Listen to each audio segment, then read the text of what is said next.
Be part of the Payne Nation by calling 1-855-5-CHARLES. That's 1-855-5-CHARLES. Now, here he is, Mr. Charles Payne. Payne Nation, I'm your host, Charles Payne, and, well, I got to tell you, I'm not really happy with the way the market closed. Okay, I know. Yesterday we were up 160 points on the Dow.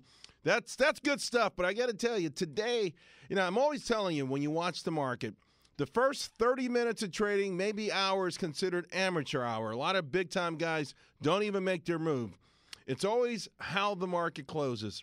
The last 30 minutes, the last 5 minutes, and I got to tell you, the market struggled all day long, which, by the way, has been part of the characteristic, right? We've talked about this many times. The market coming out of the gate somewhat sloppy, somewhat directionless, and of course, more recently, just with just lacking oomph. Just like, can't really get up there. But still, somehow, every single day, the one key characteristic that has not changed is that this market finds a way to put in some sort of late afternoon rally, some kind of late afternoon charge. It doesn't always close on the plus side, but it almost always doesn't close on the low of the session. Well, today it was the exact opposite. We struggled all day long, sort of grappling for something, and just toward the last minute, the market gave it all up. The Dow was always under pressure all session long. It closed down 43 points, the biggest percentage loss of all the major indices.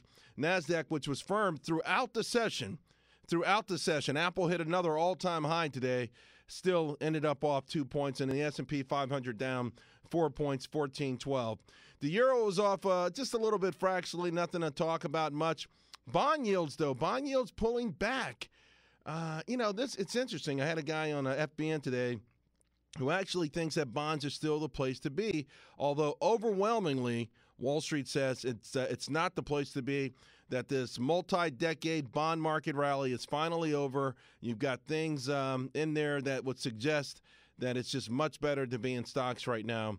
But just not a lot of news, and the yields went down today. Gold also pulled back a little bit, and oil was essentially unchanged. I think one of the reasons was sort of rubbernecking, right? I mean, everyone really had one eye on the market today and one eye in Washington. As day two got underway, and we actually got to really the heart of the matter with respect to Obama's new health care law, it all boils down to, really for me, this whole thing, it boils down to President Obama's view of industry.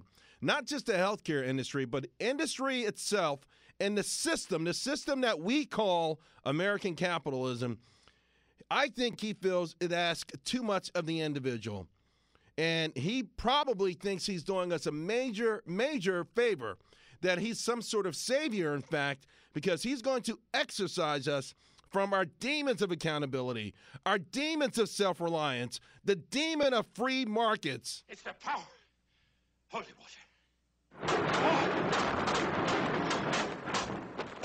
It's the power of Christ that compels you. The power of Christ. The power of Christ compels you.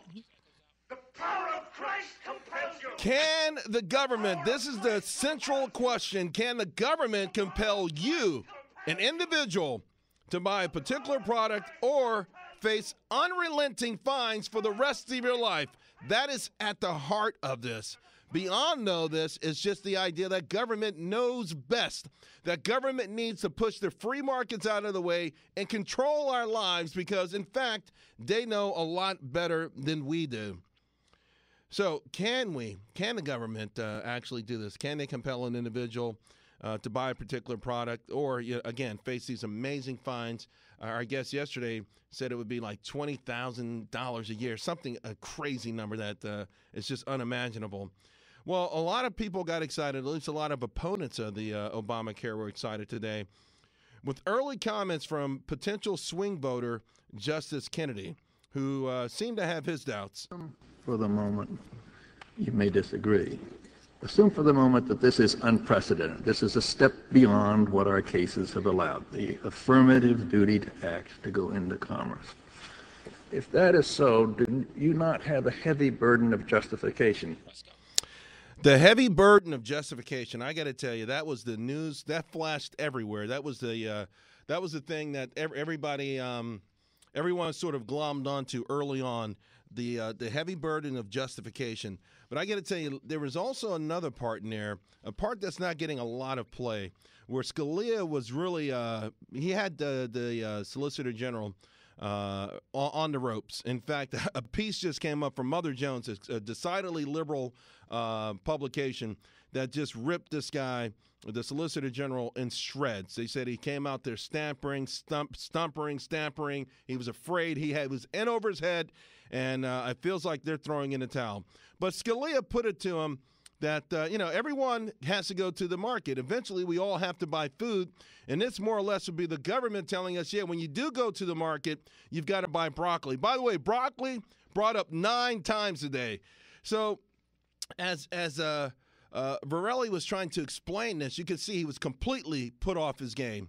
Completely, 100%. He was stampering. He was confused. Here's the crazy thing. In rides Justice Ruth Ginsburg, sort of to save the day, if you will. She said, he was in mid-sentence. She jumps in, and she says, well, I thought your main point was blank. Unlike food and other markets, when you made the choice not to buy insurance, even though you have every intent in the world to self-insure, yada, yada, yada, yada. In other words, she actually made his argument for him. I don't think that's a good sign. I really think that's, extraordinarily embarrassing. Like I said, a piece out late this afternoon from Mother Jones of all publications, raking this guy completely over the coals. A lot is at stake here, guys. Economically, you can talk about the $500 billion in taxes and penalties and levies that we would face over the next 9 years. But I think it goes significantly deeper than that, to the point where it all dovetails into what 2012 is all about. And what 2012 is all about is individual liberties and free markets. And I love the free markets, and I think that's what made America great, and that's the only thing that's going to keep us great. Rugged individualism and a can-do attitude. By the way, Intrade.com at the end of the day said there's a 61.5% chance that the individual mandate will be repealed or found unconstitutional. Yesterday, that number was 35%. And that brings us to the question of the day. Question of the day. The big question is, It's Charles Payne's Question of the Day. You want to get in on the action? Follow the master of the market on Twitter at Payne Nation. Here is Charles Payne. Okay, so let's say Obamacare is found to be unconstitutional. Then what or how will we insure millions of Americans who currently do not have health care insurance? That's the question of the day. I want to hear from you. I put it out there earlier today. People are going nuts over this one. A great variety of answers. By the way, speaking of answers, this hour, we've got Carlin Bowman from the American Enterprise Institute, public opinion expert. She's going to provide a comprehensive analysis of Obamacare and the polls associated with it. Obviously, this is fascinating stuff. Again, this goes way beyond the Supreme Court, way beyond this case. In fact, I think it's the heart of the matter for 2012. Also, Congressman Dennis Kucinich from Ohio, he's going to talk about the Supreme Court ruling also, and the next step toward, get this, single-payer health care. You got to hear that one. Of course, the big news today, the Supreme Court continues its review of Obamacare and whether or not it's constitutional. Can you force Americans to buy products they simply do not want to buy? We're going to find out. American Enterprise Institute public opinion expert Carlin Bowman is here next to discuss Payne Nation, empowering you to live the American dream.